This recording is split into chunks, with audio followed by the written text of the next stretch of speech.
Empire.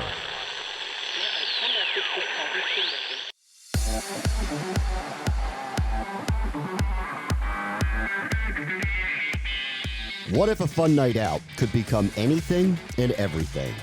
The fans and people who attend, and it sounds like you had a great time too. It seems to be giving us permission to do more than just the event. And so what we've done is been able to, find out that the secret sauce is really connecting people. That's Yuchiang Cheng, media president at Topgolf, where the future of engagement isn't just at the venue. This is the Future Sport Podcast. I'm Bram Weinstein.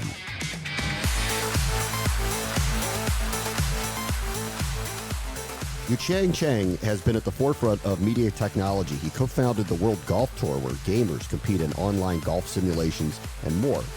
At Topgolf, the goal isn't just to bring people to their venues with real skills and real-life socializing taking place. There, he's finding that any idea is a good idea when it comes to growth.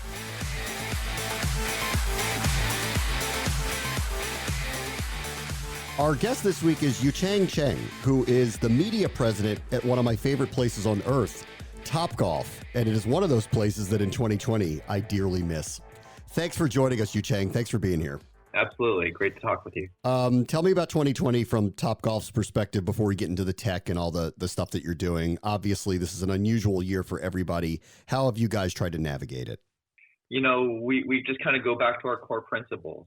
So, the three things we kind of kept focusing on and using as our North Star to get through difficult times is, one is, at our core, our company is here to connect people together because we believe that that's how we make a better world, to help people share common ground and to make personal bonds and, fight, any sort of loneliness or exclusion. And so, these times have really just brought, obviously, that principle to the foreground as we're all sort of isolated away from, the communities and people and activities that we'd like to do. So we focused on, continuing our mission of connecting people in meaningful ways. We continued our focus on safety, not only for our own associates and making sure that, we operate and open and even close in the right way, and to take care of people and their health, but also for our guests. So, we really focused on safety. And then the third is, about innovation. And, we pride ourselves as a company that, likes to learn and iterate and change and grow. These times obviously have forced that even more aggressively and faster. And, we really teach our teams and our leaders to think about, how we have to adjust to kind of the new world. And so we just keep trying to focus on those three things and take care of, our associates and our guests. We have over, close to 20,000 people working for Topgolf. So I have to say I spent a lot of my time just making sure that they're okay and they're safe and being taken care of. And how about the facilities? Are they open? Are they different now that they're open? Yeah, it goes back to our sort of innovation. We changed a lot, and they are all open now. So, we're open in all the 4 countries with over 60 plus venues. They're all open, and we've adjusted. And we also have, over 6,500 top tracer ranges that are operating too. So, the majority of all of Topgolf's footprint is there and operating, and we feel very fortunate about that. Okay, so let's get into to what you do, which is the media side of it and the entertainment side of it. As a whole, what is the purpose of the entertainment group as you see it in promoting the brand of Topgolf? Yeah, the media group and what I help lead the team on is this expression that our chairman thought of over 6 years ago, Eric Anderson. His realization was that we have this amazing venue experience, and that was our first hit, and expression of the brand. But the fans and people who attend, and it sounds like you had a great time too, seem to be giving us permission to do more than just be a venue. And so what we've done is been able to, find out that the secret sauce is really connecting people. And one of my main roles in in leading a company and is expanding beyond the venue. So how else do we connect with fans? And in this world, it's mostly digital, and it's through media and it's through content. And so what we do is we spin up, almost like an incubator or startup type of process where we find what our fans like, and we build either programs of content, programs of experiences, or new products, like games on different platforms or in Topgolf. And we sort of start those up, and we invent them, and we try them, and we try to build, assets that can connect with our fans when they're not in the venue. So what do your fans want? Do they want competitions? Do they want something else? What are they telling you? Yeah, so our research shows that there's a few main motivators of why people love us. At the core, it is the social lubricant and glue that we provide. That when you play Topgolf, the thing that connects everybody is that no matter what age you are or your golf level of skill, your social economical background, or even political views, that you can have a fun time at Topgolf across all our different properties. So either in our venue, playing WGT, or at a tracer range. It's something that games have done since the beginning of humankind, where games really help bridge people and create a structure where people can play and have fun. So people who are at Topgolf really are into basically making social connections with each other through play, and then we help that with some food and beverage and music. But it's really people who seek play either from a collaborative standpoint, a social, emotional connection, or competition. So those are the main things that we tend to lean in on, is provide those three types of things. I mean, it feels really unique. Obviously, I'm a customer. I've been, and I was a kid who went to driving ranges as a kid a lot. I played a lot of golf, and Topgolf to me was such a superior experience that it was more of an experience that could be inclusive. And that's why I love it. And I love going there. But I wonder, as you guys try to brand out and do things that are in the digital media space and brand this differently than just being an entertaining venue, I can't think of anyone else that's doing that's on a customer base that is taking what's happening on the site and then trying to package it out. Did you guys use anyone else as an example of who you wanted to emulate, or was this all kind of all new to you too? No, I think it's been very, very intentional. And some of it is, we just realized very early on that the value is the platform and all the venues and all the things you can build. But if you focus on building an audience and fans, that's what's long-term sustainable. And that's the engine and the fuel that you can do to grow your company. And that if you keep catering to what the fans want, and provide it in an excellent way, that you can provide them many different services and products and experiences over time, and you can stay relevant. And so, a lot of that comes from the background that I had, working with the folks over at Virgin in the past of my life, World Poker Tour, and other big brands.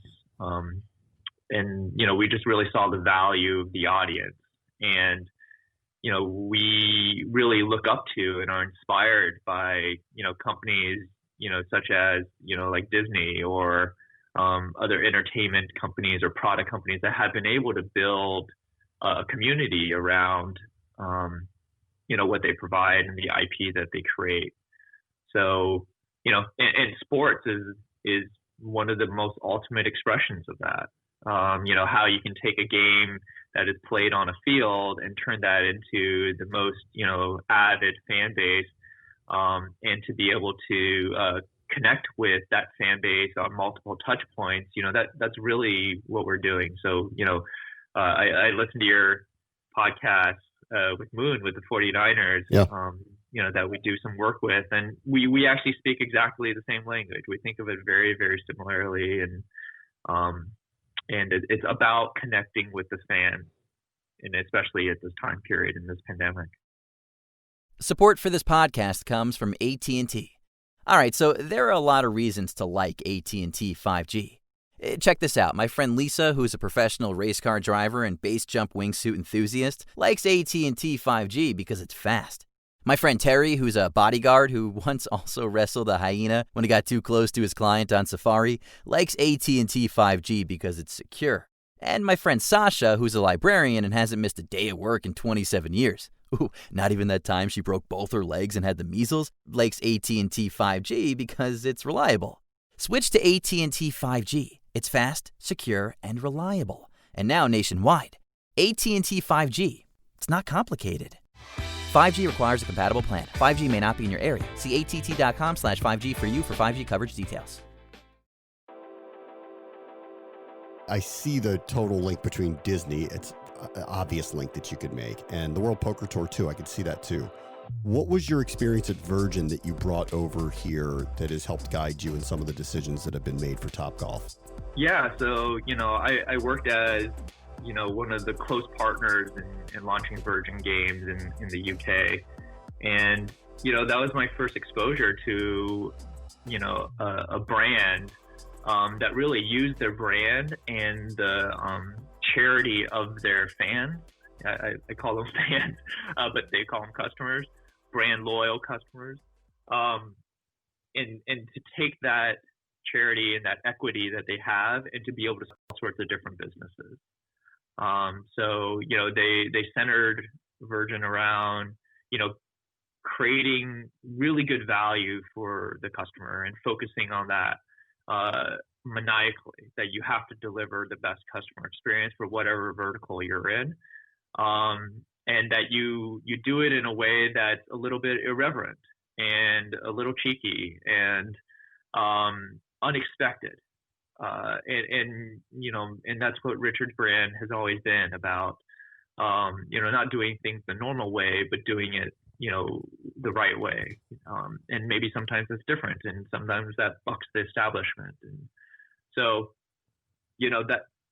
with that, Virgin has been able to try and spin out all sorts of businesses, from Virgin Wines to Train to Mobile to, Air, and Virgin Games in multiple forms. And I think what that has really taught me and informed my entrepreneurial world is that, you're going to fail. A lot of businesses, and people can criticize Virgin for all the things that didn't work, but each one of those, they just learned a lot. They built services that increased their fan base and audience and brand folks, and they always treated their customers well, and they continue to grow and continue to be successful over time. And that's very similar to the sort of Silicon Valley or technical iteration process about just refining and failing fast and learning and then doing it again. And that's what we bring to Topgolf.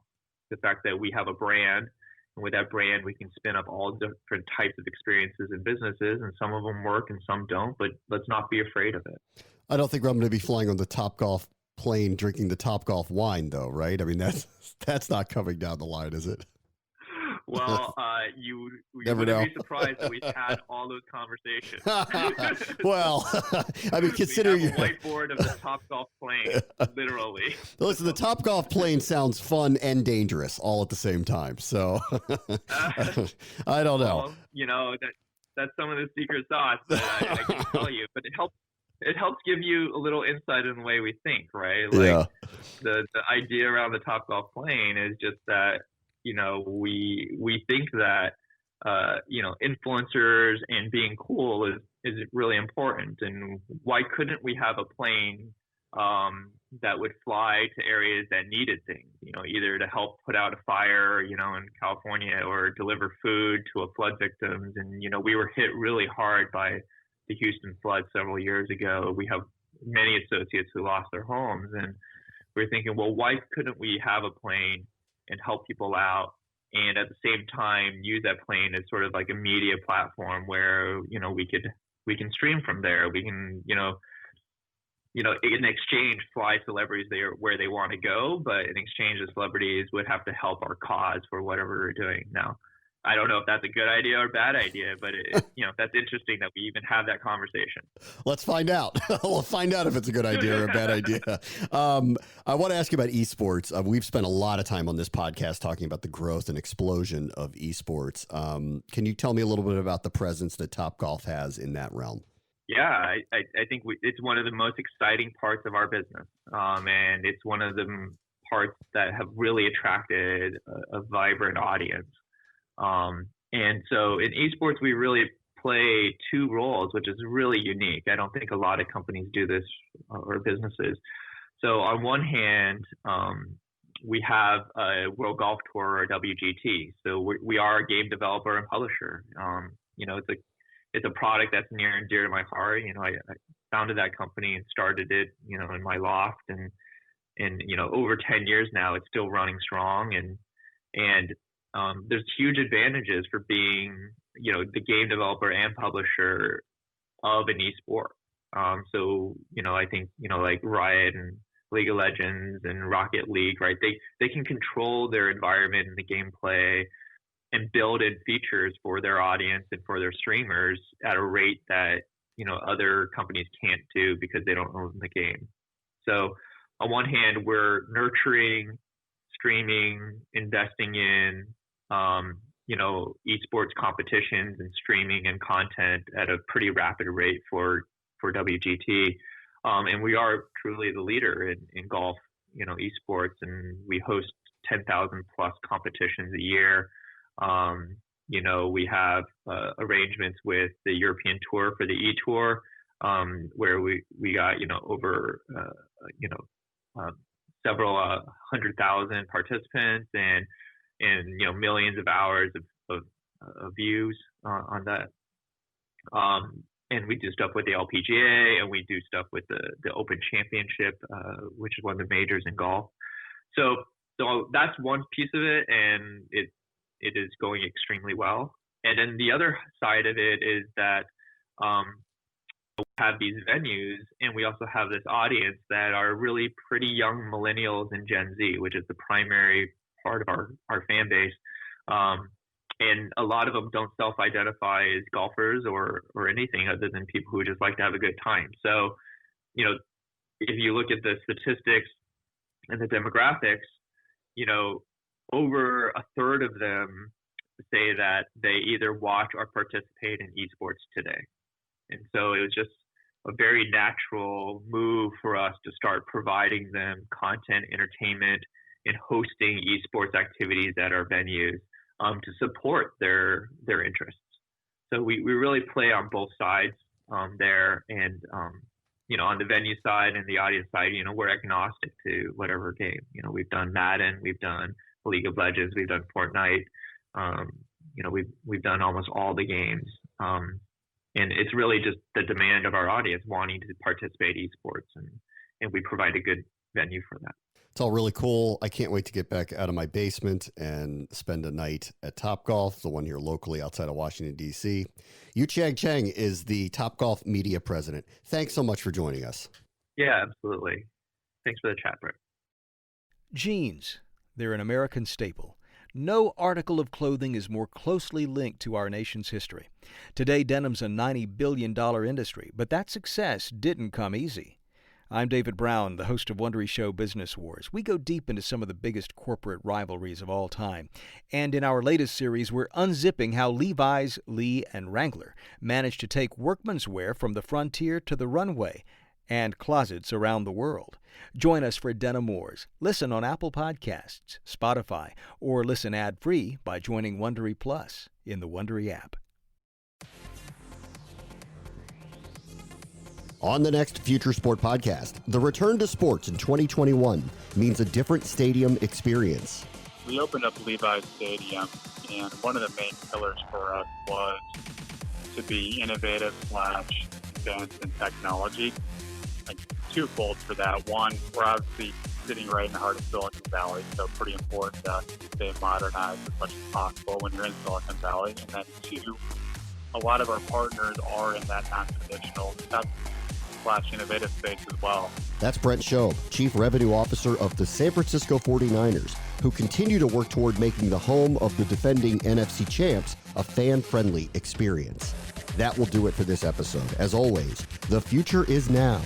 This is the Future Sport Podcast. I'm Bram Weinstein. The Future Sport Podcast is brought to you by 3 Advance, developers of sports tech apps that are AI-powered and UX-focused. So if you're looking to create some apps for your startup or your sports biz calls for some artificial or business intelligence, you should check out 3 Advance. They're incredible. Go to 3advance.com. That's the number 3advance.com.